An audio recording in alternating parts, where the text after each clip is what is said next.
Hi hello ಎಲ್ಲರೂ, welcome back to second video of beginners. ಮೊದಲನೇ exercise ನಾವು ಇಲ್ಲಿ ಬಂದುಬಿಟ್ಟು ಈ ರೀತಿ ಐಸೋಲ್ ಲ್ಯಾಟ್ ಪುಲ್ಡೌನ್ನ ಮಾಡ್ತಾಯಿದ್ದೀನಿ. ಈ ಐಸೋಲ್ ಲ್ಯಾಟ್ ಪುಲ್ಡೌನು 3 ಸೆಟ್ಟಿಂದು 10ರಿಂದ 15 ರೆಪಿಟೇಷನ್ ಮಾಡಬೇಕು. ಇಲ್ಲಿ ನೋಡಿ ನಾನು ಯಾವ ರೀತಿ ನೀಟು ಸ್ಲೋ ರೆಪಿಟೇಷನ್ ಯಾವ ರೀತಿ ಮಾಡ್ತಾಯಿದ್ದೀನಿ. ನಿಮ್ಮದು ಫಾರ್ಮೇಷನ್ ಕರೆಕ್ಟಾಗಿರಬೇಕು. ಮಷೀನಿಂದ ಹೊಡೆಯೋದು ಮೇನ್ ಯೂಸ್ ಏನಂತಂದರೆ, ಇದು ಆಟೋಮೆಟಿಕ್ಕು ಯಾವುದೇ ರೀತಿಯ ಬ್ಯಾಲೆನ್ಸ್ ಔಟ್ ಅಲ್ಲಾರ್ದಂಗೆ ಇದು ನಮ್ಮ ಫಾರ್ಮೇಷನು ಕರೆಕ್ಟಾಗಿ ಒಯ್ತದೆ. ಸೊ ನಿಮ್ದೇನು ಕೆಲಸ ಅಂತಂದರೆ, ಇಲ್ಲಿ ಸ್ಲೋ ರೆಪಿಟೇಷನ್ ಎಷ್ಟಾಗುತ್ತೋ ಅಷ್ಟು ರೆಪಿಟೇಷನ್ನ ನೀವು ಸ್ಲೋ ಆಗಿ ಹೊಡಿಬೇಕಾಗುತ್ತೆ ನೋಡಿ. ಓಕೆ, ಅಂದಾಗ ಮಾತ್ರ ನಿಮ್ಮ ಲ್ಯಾಟ್ಸ್ಗಳು ಹರಿದ ಕೇಸಿಂದ ಬ್ರಾಡಾಗಿ ಕಾಣೋಕ್ಕೆ ಹೆಲ್ಪ್ ಆಗ್ತದೆ. ನೆಕ್ಸ್ಟ್ ಎಕ್ಸಸೈಸ್ ಬಂದುಬಿಟ್ಟು ನಾವು ಈ ಒಂದು ಟಿ ಬಾರ್, ಯಾವುದು ಟಿ ಬಾರ್ನ 3 ಸೆಟ್ಟಾಗ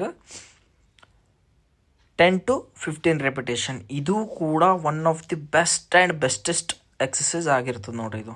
ಓಕೆನಾ, ಇದನ್ನು ಕೂಡ ನಿಮ್ಮ ಬಿಗಿನರ್ಸ್ ಇದರಲ್ಲ ಯಾರೆಲ್ಲ ಇದನ್ನು ಕೂಡ ನಿಮ್ಮ ಬ್ಯಾಕ್ ಎಕ್ಸಸೈಸ್ ಮಾಡುವಂಥ ಟೈಮಲ್ಲಿ ಇದನ್ನು ಆ್ಯಡ್ ಮಾಡ್ಕೊಳ್ಳಿ ನೋಡಿ. ಇದನ್ನು 10 to 15 ರೆಪಿಟೇಷನ್ ಮಾಡಬೇಕು. ಇದು ಒಂದು ಸ್ಟ್ರಕ್ಚರ್ ಕೊಡುತ್ತೆ ನಿಮ್ಮ ಬಾಡಿಗೆ. ಓಕೆನಾ, ಸೊ ಅದಾದ ನಂತರ ನೆಕ್ಸ್ಟು ಥರ್ಡ್ ಎಕ್ಸಸೈಸು,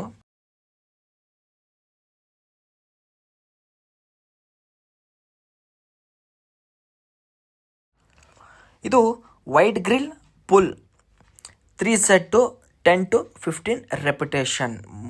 ಸ್ಲೋ ಮೋಷನಲ್ಲಿ ಬಿಡಬೇಕು. ವೇಟ್ ಎಷ್ಟು ಕಡಿಮೆ ಆಗುತ್ತೋ ಅಷ್ಟು ಕಡಿಮೆ ಹಾಕೊಂಡ್ ಕಿಸಿಂದ ರೆಪಿಟೇಷನ್ನ ಜಾಸ್ತಿ ಹೊಡೆಯೋದು ನೀವು ಫೋಕಸ್ ಮಾಡಬೇಕಾಗಿರುತ್ತೆ ನೋಡಿ. ಇದು ಥರ್ಡ್ ಎಕ್ಸಸೈಸ್ ಆಯಿತು.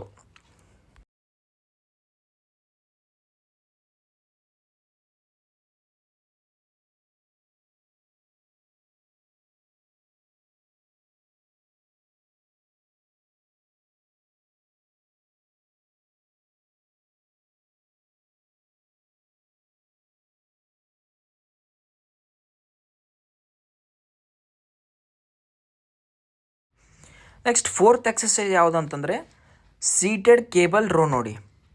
ಈ ರೀತಿ ಕೂತ್ಕೊಂಡು ಸೀಟೆಡ್ ಕೇಬಲ್ ರೋ, ಇದು 3 ಸೆಟ್ಟು 10 to 15 ರೆಪಿಟೇಷನ್ ಆಗಿರುತ್ತೆ. ಇಲ್ಲಿ ನಾವು ವೈಡ್ ಇಕ್ವಿಪ್ಮೆಂಟ್ ಆದರೂ ಯೂಸ್ ಮಾಡ್ಬೋದು, ಅಥವಾ ವಿ ಟೈಪ್ ಇರುತ್ತಲ್ಲ ಅದನ್ನಾದರೂ ನಾವು ಯೂಸ್ ಮಾಡಬೇಕಾಗುತ್ತೆ.